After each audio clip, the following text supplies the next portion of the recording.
Welcome to Tarun ice. आज हम बात करेंगे, एक सबसे महत्वपूर्ण टॉपिक है आपका मैरिजेज लॉ से रिलेटेड, खास करके माइनर के लिए। आज का एडिटोरियल जो है कहता है कि why is Supreme Court examine a marriage laws for the minors. बाल विवाह काफी प्रचलन में रहता है, आपने सुना है, और सदियों से ये प्रचलन में है। बहुत सारे हमारे समाज सुधारक जो सोशल रिफॉर्मर हैं, उन्होंने बाल विवाह से संबंधित बहुत सारे कदम उठाए, पर आज भी हमारे सोसाइटी समाज में बाल विवाह जैसी समस्याएं आज भी है। आज भी बहुत सारे ऐसे राज्य हैं जहां पर बाल विवाह प्रचलन में है, खास करके अगर हम राजस्थान, बिहार, यूपी और झारखंड जैसे राज्यों की अगर हम बात करें तो वहीं पर कहता है कि सुप्रीम कोर्ट को माइनर्स के लिए, खास करके माइनर्स जो 18 वर्ष से कम उम्र के लोग हैं, उनके विवाह के नियम को एग्जामिन करने की आवश्यकता है। इसी पर चर्चा की जा रही है। हम बहुत सारे इसमें प्रश्न है, इस प्रश्न की भी चर्चा करेंगे, साथ साथ में ये जानने की कोशिश करेंगे कि आखिर क्या प्रोविजन है। सबसे पहले कहा जा रहा है कि नाबालिगों के लिए विवाह कानूनों की जांच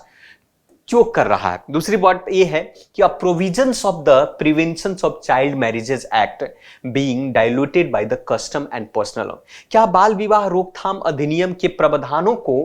कह सकते हैं कि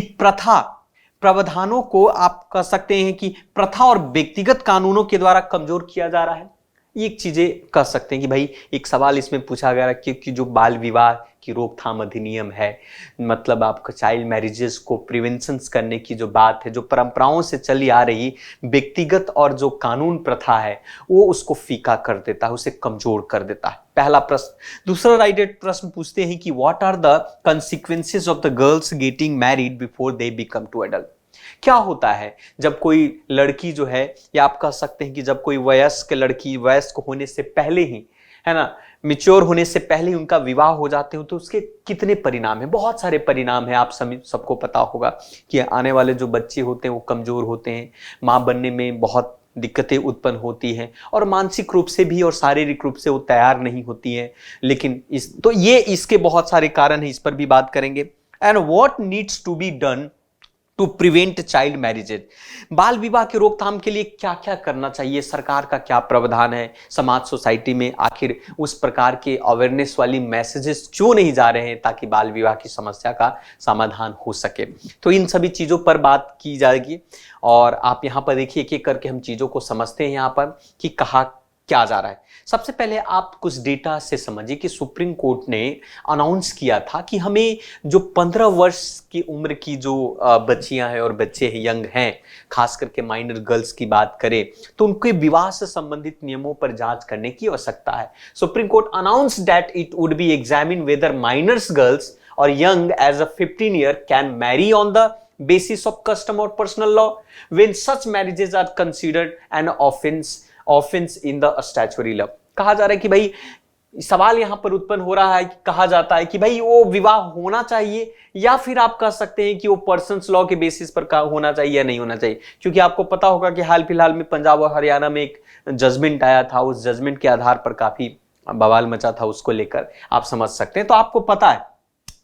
भारत की अगर हम लीगल एज की बात करें विवाह करने का, तो आप सभी को पता होगा कि भाई 18 वर्ष विमेन्स के लिए, महिलाओं के लिए, अगर महिला 18 वर्ष की हो जाती है तो विवाह कर सकती है, और पुरुष के लिए 21 साल का प्रावधान रखा गया है। यह भी कहा गया है कि एज से पहले अगर आप विवाह करते हैं तो वो चाइल्ड मैरिजेस के रूप में कंसीडर होगा। अगर 18 वर्ष से पहले की उम्र में अगर विवाह करते हैं तो चाइल्ड मैरिजेस के रूप में आपको कंसीडर किया जाता। 2017 में यह भी कहा था, सुप्रीम कोर्ट ने रूल्ड, ये उन्होंने एक दिया था कि जो sexual intercourse by the men with wife, हर पति जो अपनी पत्नी के साथ सेक्सुअल इंटरकोर्स करता है, लेकिन उन्होंने कहा कि 18 वर्ष से कम उम्र की महिला हैं, 18 वर्ष से कम उम्र की लड़की है, उनका विवाह हो गया तो वो भी रेप के दायरे में आता है। 18 वर्ष से कम उम्र में विवाह हो गया लेकिन उसके साथ संबंध बनाए जा रहे हैं, तो भी रेप के दायरे में बात की गई है। रीडिंग डाउन एक्सेप्ट 2, यहां पर सेक्शन 375 जो इंडियन पिनल कोड के हैं, उसके सेक्शन 2 में एक्सेप्शन भी दिया गया, और इसमें कहा गया है कि यहां पर penal code which allowed the husband of the girls child के हस्बैंड को अलाउ करता है 15 से 18 वर्ष के बीच में, है ना, 15 वर्ष से 18 वर्ष of the age to have a non consensual sex with the her, है ना, बिना मतलब कॉन्सेंसुअल का अर्थात यहां पर होता है कि परमिशन के बिना जो है जबरदस्ती उसके साथ संबंध बना, वो कानूनी जुर्म के तौर पर ये माना जाएगा, इसके आधार पर भी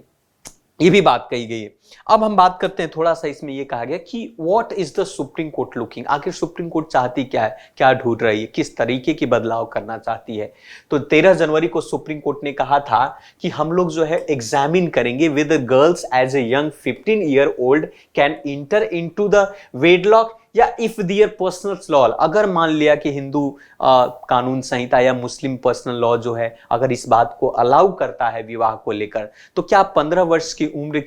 की जो लड़कियां हैं, यंग गर्ल्स हैं, क्या वो विवाह कर सकते हैं या नहीं। अगर मान मुस्लिम लीग में, अब मुस्लिम की अगर हम बात करें, वो पर्सनल लॉ अलाउ करता है 15 साल, या जैसे ही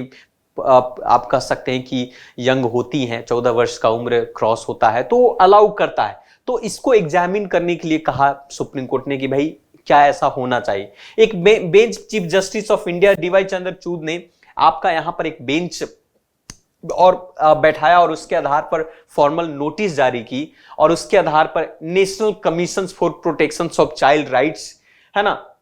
उन सभी को कमिटी बैठाने के बाद नोटिस जारी किया और कहा कि against the recent order of the Punjab और आपका हरियाणा कोर्ट, हरियाणा और पंजाब कोर्ट में एक मामला आया था, और मामला के तहत ये था कि कुछ दिन पहले एक लड़की जो है वो विवाह कर लेती है घर से भागकर, क्योंकि उनके घर वाले जबरदस्ती जो है उनके मामा के साथ विवाह कर रही थी। ऐसी स्थिति में जो है वो लड़की माइनर होने के बावजूद भी अपने पर्सनल लॉ के बेसिस के आधार पर विवाह करती हैं, तो उसको लेकर काफी मामला आया था। तब वहां की कोर्ट ने कहा कि भाई पर्सनल लॉ के बेस में, ऐसी स्थिति में पर्सनल लॉ के बेस के आधार पर यंग महिला जो है विवाह कर सकती हैं, उसको पॉस्को की कैटेगरी में और इन सभी के कैटेगरी में नहीं लाया जाए। लेकिन सुप्रीम कोर्ट ने कहा कि हाई कोर्ट ने जो ऑर्डर दिया था वो एक्ट नहीं है, वो एक तरीके से कह सकते हैं उसको एक तरीके से जुडिशियल प्रेसिडेंट नहीं माना जाएगा। ये कहीं एक्सेप्शनल केस में ही ऐसा हो सकता है, हमेशा नहीं हो सकता है। साथ साथ में एनसीपीसीआर ने इस बात को आर्ग्यू भी करता है कि when the girls as a young as a 14 और 15, अगर मान लिया कोई लड़की 14 से 15 साल की उम्र में उन्होंने विवाह कर लेती हैं, तो पर्सनल लॉ के आधार पर भी, कस्टम के आधार पर, तो ये cannot be use when the POCSO act और Indian penal code make such a marriages offence. तो अगर ऐसा होता है तो पॉस्को और इंडियन पिनल कोड में ये कानूनी रूप से एक तरीके से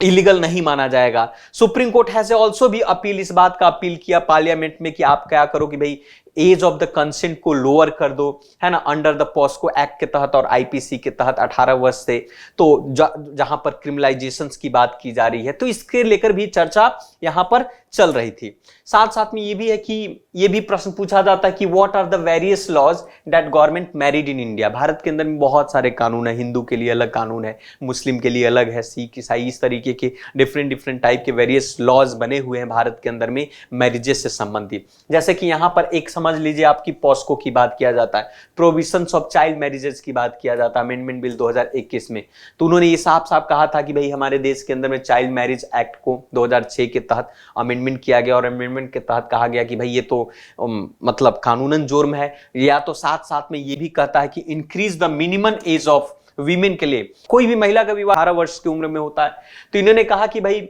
ये जो provisions of child marriages act कहा कि भाई 18 वर्ष से महिलाओं की उम्र बढ़ाकर 21 वर्ष कर दिया जाए, है ना, increase the minimum age of marriages of women from 18 to 21। लेकिन दिसंबर 2021 में साथ साथ में एक बिल भी हमारी वीमेन एंड चाइल्ड मिनिस्ट्री जो है हमारी स्मृति ईरानी साहब ने भी बिल लाया था कि महिलाओं की उम्र को बढ़ाना चाहिए, है ना, 18 वर्ष से 21 वर्ष करने की बात भी की थी। पार्लियामेंट्री स्टैंडिंग कमिटी भी इस पर बनाया गया था। साथ साथ में इस पर विचार करने के लिए कहा गया था कि शादी के विवाह के उम्र को बढ़ाने की आवश्यकता है। लास्ट दिसंबर में सुप्रीम कोर्ट जो है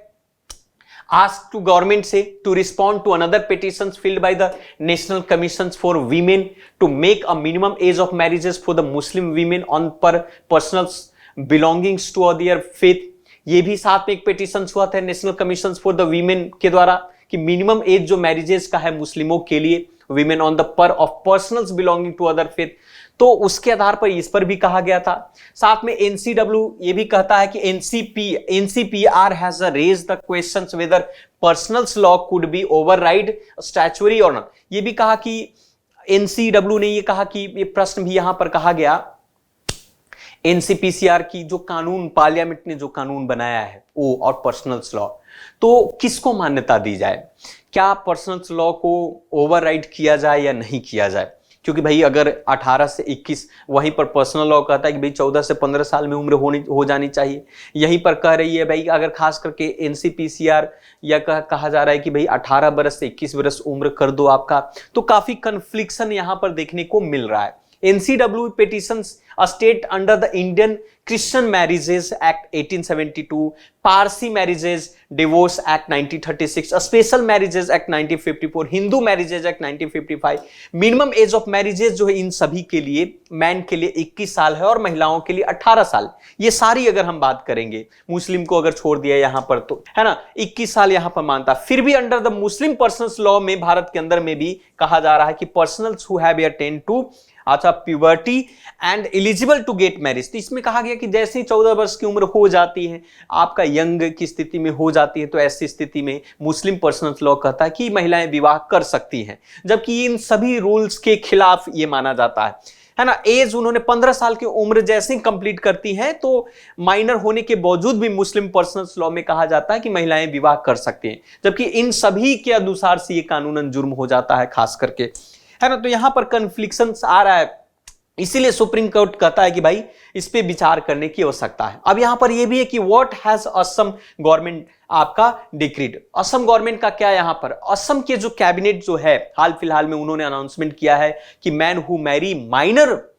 minor girls would be booked under the stringent law prescribed to imprisonment from the 2 years of. अगर कोई भी पुरुष जो है माइनर्स महिलाओं के साथ विवाह करता है तो उनको 2 साल सजा का प्रावधान ऐसा किया जा रहा है। अब वहां की असम गवर्नमेंट के द्वारा इस तरीके की बातें कही जा रही है, तो इसको भी लेकर कि भाई कुछ कुछ राज्यों के अंदर में, और साथ साथ में अगर आप कुछ डेटा देखेंगे, खास करके कुछ राज्यों के चाइल्ड मैरिजेस की डेटा अगर देखेंगे, तो एक रिपोर्ट है आपका 2017 का एनसीपीसीआर का, उसमें ऐसे 13 राज्यों के 70 ऐसे डिस्ट्रिक्ट हैं जहां पर चाइल्ड मैरिजेस बहुत ज्यादा प्रिविलेंट है, बहुत ज्यादा फेमस है। वहां पर असम हुआ, बिहार हुआ, गुजरात, झारखंड, कर्नाटक, मध्य प्रदेश, राजस्थान, उत्तर प्रदेश, वेस्ट बंगाल, ये सभी जगह पर। तो इस पर भी ये कही जा रही है कि भाई सुप्रीम कोर्ट की भाई इस पर जांच करो। अब हमारे देश के अंदर में चाइल्ड मैरिजेस अपराध है, इसके बावजूद भी मैरिजेस हो रहे हैं, तो ये तो अच्छी बात नहीं है। तो काफी कन्फ्लिक्शन है, आगे और भी चीजें आएगी, देखते सुप्रीम कोर्ट का और भी क्या मुद्दा इस पर जजमेंट आता है। तो ये था इससे संबंधित। तो आज के लिए इतना ही, से मिलते हैं। So thank you very much, फिर से दूसरे वीडियो में मिलते हैं।